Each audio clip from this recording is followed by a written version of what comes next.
Senhor Jesus, povo de Deus, aqui quem vos fala é o presbítero Claudinho Silveira, e quero nesse momento trazer uma reflexão das Sagradas Escrituras, que é a palavra de Deus, a Bíblia Sagrada. E esta reflexão vem como forma de um questionamento, de uma indagação. Se Deus nos ama, se Deus é Pai, se nós, aqueles que confessaram e creram em Jesus Cristo como único, suficiente, exclusivo Salvador, tornaram-se filhos de Deus por adoção. Por que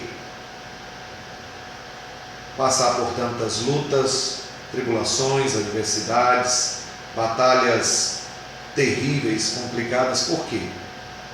Em primeiro lugar, o próprio Senhor Jesus Cristo alertou que no mundo iríamos passar por lutas, aflições, mas que tivéssemos bom ânimo, não perdesse de forma alguma a esperança, porque Ele não nos promete que nós não iremos enfrentar lutas alguma. Muito pelo contrário, Ele diz que nós vamos enfrentar lutas, tribulações, mas que nós não estaríamos sozinhos. Ele estaria conosco até a consumação dos séculos.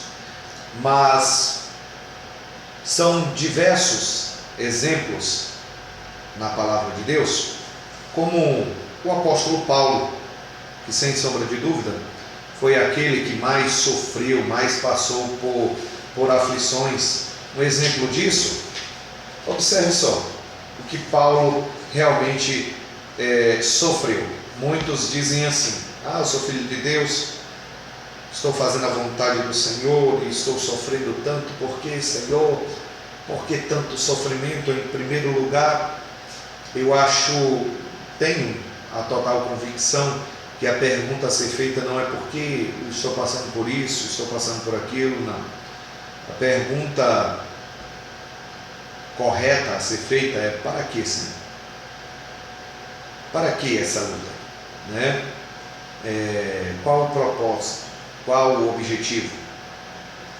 Deus, em alguns momentos, respondeu aos seus filhos o porquê, como por exemplo o apóstolo Paulo. Vejamos, o apóstolo Paulo, ele enfrentou prisões, açoites, cadeias. Foi açoitado 5 vezes pelos judeus, recebendo ao todo 196 açoites. Não somente isso, você pensa que parou por aí? Não. Paulo foi fustigado com varas e também apedrejado. Ele passou fome, sede e frio. Ele enfrentou 3 naufrágios. E um desses naufrágios em que ele sofreu na ilha de Malta foi picado por uma serpente, onde as pessoas estavam só esperando a sua queda. A sua queda era inevitável humanamente falando, mas Deus concedeu vitória e vida ao apóstolo Paulo. E também perigos de rios, deserto, foi perseguido em Damasco, rejeitado em Jerusalém, esquecido em Tarso, apedrejado em Listra, preso em Filipos, escorraçado de Tessalônica e enxotado de Bereia. Ele foi chamado de tagarela em Atenas, de impostor em Corintos, ele enfrentou feras em Éfeso, foi acusado em Cesareia, foi preso em Jerusalém e foi levado para Roma para ser decapitado. Esse homem, sem sombra de dúvida, sofreu, e talvez ninguém tenha sofrido tanto como o apóstolo Paulo aqui na igreja primitiva. Foi um homem a qual pediu e orou a Deus muitas vezes para tirar o espinho da sua carne, mas no caso do apóstolo Paulo, o Senhor havia revelado porque não tirava aquele espinho da carne, da qual a Bíblia ela não menciona o qual seria exatamente esse espinho na carne. Muitos estudiosos da palavra de Deus dizem que foi uma dor realmente por se tratar o espinho na carne, uma dor física, né? Outros trazem a teoria que foi o problema da visão causado desde da sua queda, quando pediu cartas, né, para buscar cristãos, todos aqueles que adoravam ao Senhor Jesus e criam em seu nome, professando a sua fé, ali em Damasco e teve aquele problema na visão, mas enfim, esse não é o motivo pelo qual nós estamos fazendo este vídeo. Só Deus sabe, mas Deus havia dito a Paulo que não tiraria.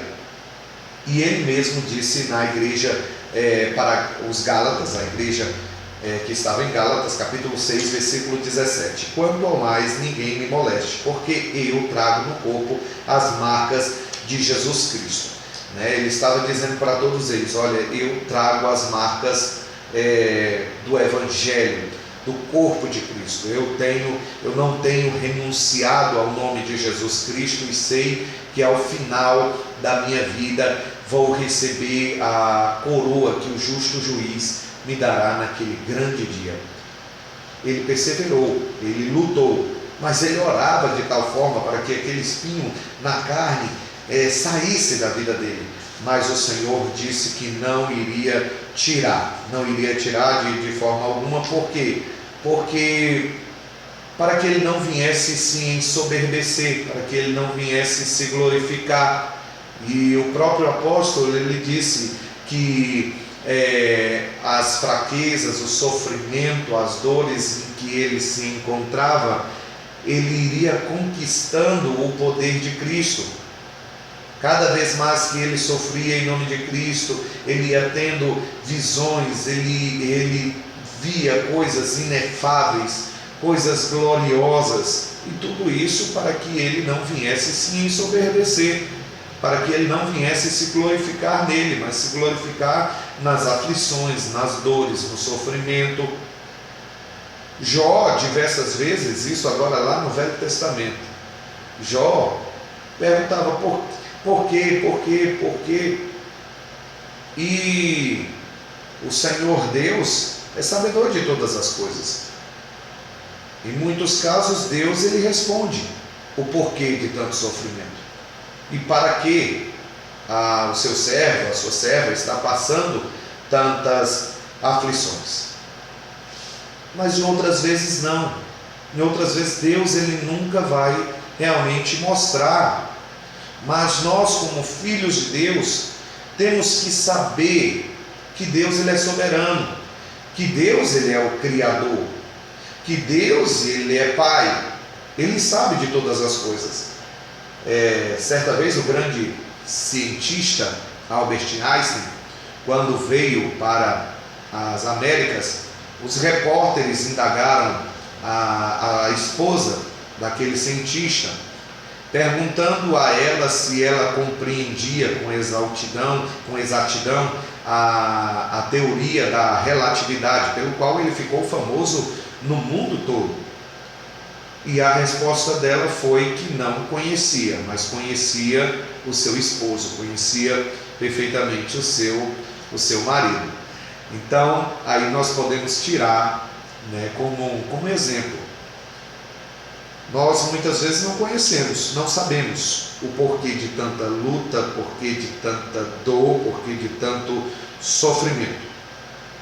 Mas devemos compreender que Deus ele é soberano, que Deus ele é o Criador, que Deus ele sabe de todas as coisas e sabe o que é melhor para todos nós. Então, é isso que nós devemos compreender, que o Senhor é Deus.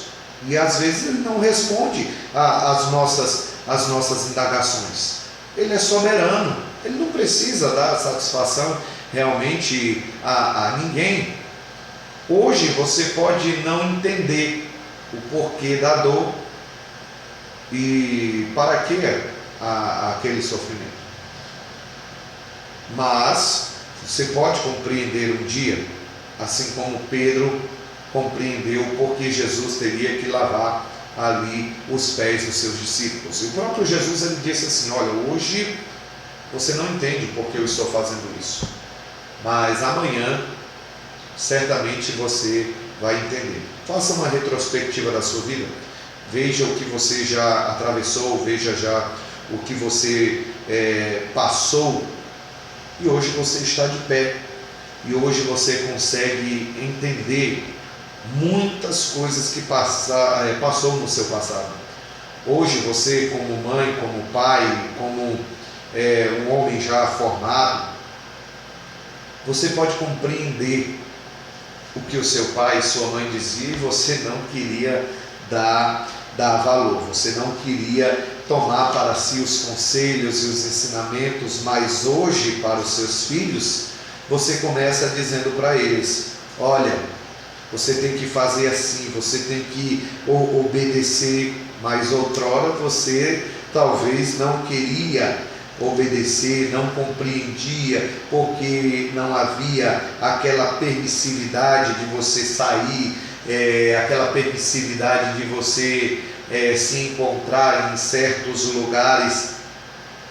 O que nós temos que compreender encontra-se na carta de Paulo aos Romanos, capítulo 8, versículo 28, para finalizar. Sabemos que todas as coisas cooperam para o bem daqueles que amam a Deus. Sabemos que todas as coisas cooperam para o bem daqueles que amam a Deus. Deus é Pai e sabe o que é melhor para os seus filhos. Nem tudo que você quer, nem tudo que você pretende, Senhor, eu quero, mas Ele, como Pai, sabe que aquilo não é bom para você. Sabe que se lhe dá aquilo que você está pedindo agora no momento, pode lhe prejudicar a tua vida espiritual, pode prejudicar o teu relacionamento íntimo com o Todo-Poderoso. Então, Ele sabe, Ele é Deus, Ele vê muito mais além. Nós não conseguimos ver além daquilo que está na nossa frente, mas Deus, Ele vê todas as coisas. Deus, Ele sabe de todas as coisas. Deus, Ele sabe. Ano passado, ano de 2019, meados de 2019, em meio aos campos florescentes lá da China, o Evangelho estava sendo propagado, estava uma bênção. E por que Deus permitiu tanta perseguição àqueles cristãos? Por que Deus Ele permitiu uma perseguição na igreja primitiva? Hoje nós entendemos o porquê. Hoje nós entendemos o motivo daquela perseguição.